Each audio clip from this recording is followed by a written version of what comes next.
ගොඩක් ආදරෙන් පිළිගන්නවා මගේ YouTube channel එක. ඉතින් මම අද ඔයගොල්ලන්ට ගෙනාවේ මගේ වගාව පිළිබඳ වීඩියෝ එකේ දෙවෙනි කොටස. ඉතින් මේ බලන්නකෝ මගේ මිරිස් ගස්වල මිරිස් හැදිලා තියෙන විදිය. ඔයාලටත් පේනව නේද? මේ විදිහට පළදාව හැදිලා තියෙනවා දකින්නකොට ඔයාලටත් ගොඩක් ආස හිතෙනව නේද? ඉතින් හැමෝම තමන්ට පුළුවන් විදියට තමන්ගේ ගෙවත්තේ මේ වගේ සුළුවෙන් හරි වගාවක් ආරම්භ කරන්න පටන් ගන්න.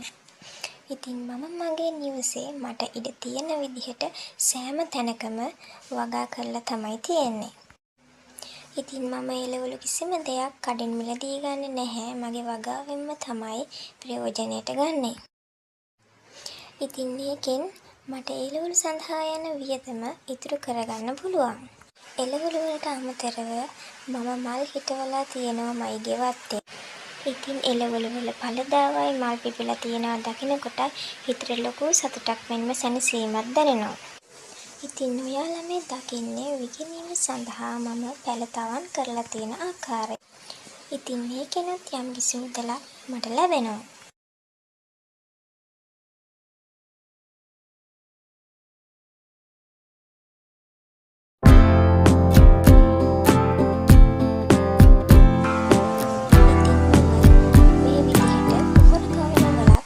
හදලා තියෙනවා. යම්කිසි විදිහකට මිදුලේ ඉඩ මදි වුණොත් පොහොර කවර පිටින්ම අපිට ටිකක් එහාට මෙහාට කරලා ඉඩ හදා ගන්න පුළුවන්.